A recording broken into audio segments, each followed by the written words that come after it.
Liverpool 3, Manchester United 1 here at Anfield. Kevin Kilbane was alongside me watching this. Deserved result? Yeah, without a doubt. Liverpool was so much better in every department, all over the pitch. They wanted to win the game. Essentially, there's only one side that came here today to win a match. Manchester United set up with a different mentality. It was almost as if they wanted to play for a 0-0 draw. We'll come away. If we get a point, we're quite happy. And Liverpool tried to force the issue. So, yeah, Liverpool, without a doubt, deserved to win this game. The stats are pretty horrifying for Manchester United. It's their worst ever start to a Premier League season. They've already conceded more goals than they did in all of last season. Yeah. But the killer is the lack of ambition. They didn't come here with any sort of a game plan to try and win this game. It was somehow try and keep Liverpool out and steal a victory. Maybe he looked at the last couple of seasons and thought it worked, but is it enough for where United are at the moment? I don't think it's enough for Manchester United in general. That's the way that I would do it. I still have maybe that mindset of a United side that's going away from home. No matter who they play, you feel as though they're going to go and win the game. And today you never felt that United were going to go and win the game, did you? I didn't feel that from the start of the game. I think we kind of knew before the game started how Mourinho would line up. Containment would be the main maybe statement or the main message that would be relayed back to his players today. And I feel as though the way that they started the game, I think they allowed Liverpool a lot of possession. They allowed Liverpool to start dictating play. Fabinho at the base of midfield, I think this is his best game in a Liverpool shirt today. I think he's getting better and better. I thought he was outstanding. Mane was superb. Robertson was superb. There's so many Liverpool players that stood out today, whereas if you look at United's side, who stood out for United? Absolutely no one. No one can come away from this game today with any credit. Maybe David De Gea made a couple of saves. He was unlucky on maybe a couple of the goals where he couldn't really do too much with them. But United were inadequate everywhere. All over the pitch today, they were so poor. Why then did it take Liverpool so long to break them down? It's largely down to the way that United played. They dropped so deep. So whenever Liverpool were in advanced positions and attacking positions, Liverpool were getting into areas where they were trying to affect the game from an attacking point of view in the final third. United just had so many bodies between the width of the goal. So all crosses that were being played into the penalty area, United were getting in positions to clear them. All shots that were coming in, most of the United defence, because they were so deep, were just saying to Liverpool, shoot from 25 yards, shoot from distance, and it was quite comfortable then for United to deal with. But on the flip side of that is United offered nothing going forward. So every time they cleared the ball, they give the ball back to Liverpool, and they kept on coming forward and forward. So I personally felt the way this game went today, it was only a matter of time before Liverpool went and got the second and third goal. I think Shaqiris made the difference when he came on. The little magician came on, made the difference to Liverpool, yeah. It's been quite a remarkable start to the season for Liverpool. Their best ever start to a Premier League season. They've won their last 6 games. They're 18 unbeaten in the Premier League. Yeah. Do you think they can sustain this? Do you think they can now push City all the way?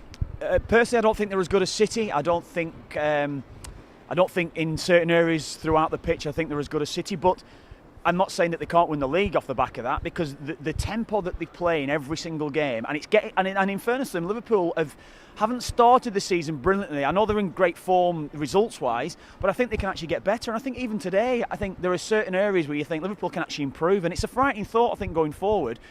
But I think Liverpool don't have the edge on City in just a couple of areas on the pitch, and I think that's why City will eventually win the league. I think they'll wear them down, but I'm not ruling them out, because I think the way that they play, they could quite conceivably go and beat City in the second half of the season. They could go and beat them and then say, well, tell you what, we are now the firm favourites to win this Premier League. But at the moment, the edge just goes with Man City to me, yeah. And one of the key differences for Liverpool is the depth that they have. Jordan Henderson was on the bench, James Milner was injured, wasn't even in the squad, and Xherdan Shaqiri is off the bench and becomes the match winner. We're going to face them next year with Switzerland, with the Republic of Ireland. Like, it cost 12 million quid. It was seen as a real no-risk signing. Has he done more than you would have even expected? That's 5 league goals already from this season. He probably has. I think that's fair to say. I think we expect him to play the role more often than he's played today. I think we expect him to come off the bench in certain games where sides were sitting deep against Liverpool, where Liverpool found it difficult in recent seasons to break that type of system down. Shaqiris comes in today, and I said it during commentary, he was passing forward, he was running forward, and of course I think he got a bit of luck with both goals really, because there was 2 deflections, but it's the positions that he got himself into.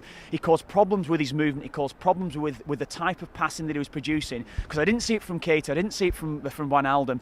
Not necessarily passing forward and running forward. Shaqiris did that, and I think in short bursts, in that type of game, Liverpool have got a gem on the hands that can come in and influence a match for them. And if they're drawing or perhaps even losing, he can actually change the outcome of a game for them. United have, on paper, a good run of fixtures over December and over Christmas, but everything feels like a potential banana skin. Everything feels like further deepening crisis at the club.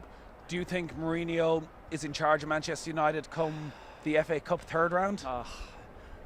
Well, do you know what? It wouldn't surprise me if he went. It wouldn't surprise me if he went tomorrow. I think Manchester United at the moment have it in their head that Jose Mourinho will not be manager for a year, 18 months down the line. But can they sack him now? It's going to cost them a lot of money to sack him, and then of course they've got to recruit a new manager, perhaps even pay compensation further down the line. It's going to cost them a lot of money to get rid of him now. That is perhaps the only reason why he hasn't gone yet. And it's a difficult thing to say when you're talking about someone's job. But Mourinho at the moment doesn't look to me like he wants the job. He doesn't look happy in the job, and it looks like to me that the inevitable will happen. Whether or not it's tomorrow or 2 months or 3 months, whenever it's going to be, I don't think he'd be manager come start of next season. I think that no matter what United do in the second half of the season, regardless of getting into the last 16 of the Champions League and everything you can throw at me, I think Mourinho is already being lined up to move away from Man United. Yeah. So what you're saying is actually that Manchester United team and that sort of performance is actually a reflection of Mourinho right now, because he says it's not. Yeah, that is a thing. Mourinho looks miserable. I said it in commentary. The team are playing miserably. It is a reflection of him, his personality and his demeanour. United are not moving the ball with any real urgency. They're not playing with any freedom. They're not playing with any sort of happiness. That you don't actually like watching Man United at the moment. You come to a game, apart from the Fulham game last week where they won 4-1, midweek against Valencia, dreadful stuff. Today, dreadful stuff.